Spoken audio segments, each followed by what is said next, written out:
بیان اور بیانیہ جتنا کثرت سے استعمال ہوتا ہے اتنا ہی اسے سمجھنے میں غلطی کی جاتی ہے۔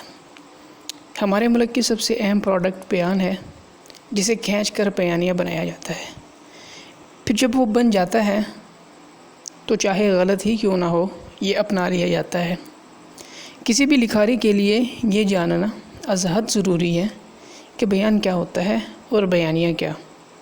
یہ بات یاد رکھنے کے قابل ہے کہ کہانی بیان نہیں ہوتی، افسانہ کوئی بیان نہیں ہوتا، بلکہ وہ تو بیانیہ ہوتا ہے۔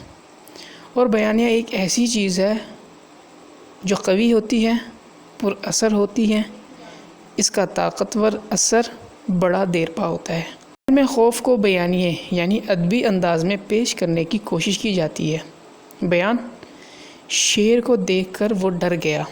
بیانیہ، شیر کو دیکھ کر اس کی سٹی گم ہو گئی، شیر کو دیکھ کر اس کے اوسان خطا ہو گئے، شیر کو دیکھ کر اس پر کپ کپی طاری ہو گئی، شیر پر نظر پڑتے ہی خوف کی ایک شدید لہر سی اس کے رگوں پے میں دوڑ گئی۔ شیر کو دیکھ کر اسے یوں لگا جیسے کسی نے اس کے دل پر پورے زور سے برچھی مار دی ہو۔ شیر کو دیکھ کر اس نے بھاگنا چاہا مگر زمین نے اس کے قدموں کو جکڑ لیا۔ ایسی ہی کئی طرح کی بیانیے کے ذیل میں آتی ہیں جن کے استعمال سے تحریر اور زیادہ بامعنی ہو جاتی ہے۔ ایک تحریر ادبی تحریر بن جاتی ہے، پر اثر اور قوی ہو جاتی ہے۔ ایک چھوٹی سی بات شاید آپ نے بھی سنی ہوگی۔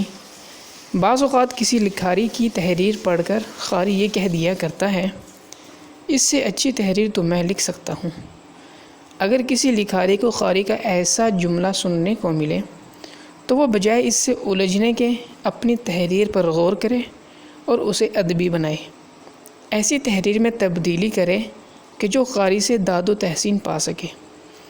بعض اوقات لکھاریوں کے افسانے اتنا مزہ نہیں دیتے جتنا بعض لکھاریوں کی کہانیاں مزہ دیتی ہیں۔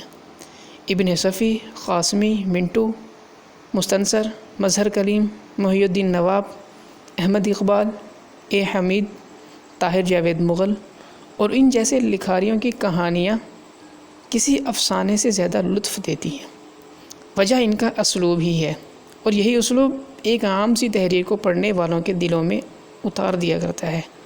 ویسے آپس کی بات ہے، تحریر خواہ ناول ہو، آپ بیتی ہو، کہانی ہو، افسانہ ہو یا افسانچہ، اگر وہ پڑھنے والے کی حالت کو متغیر نہیں کرتی تو اسے تحریر کہلوانے کا کوئی حق حاصل نہیں۔ میرے خیال میں ایک تحریر میں دو خوبیوں کا ہونا لازم ہے۔ ایک تو یہ کہ وہ ذہنی تلذذ کا سبب ہو، دوسرا یہ کہ وہ آپ کی تحریر میں تموج پیدا کرے۔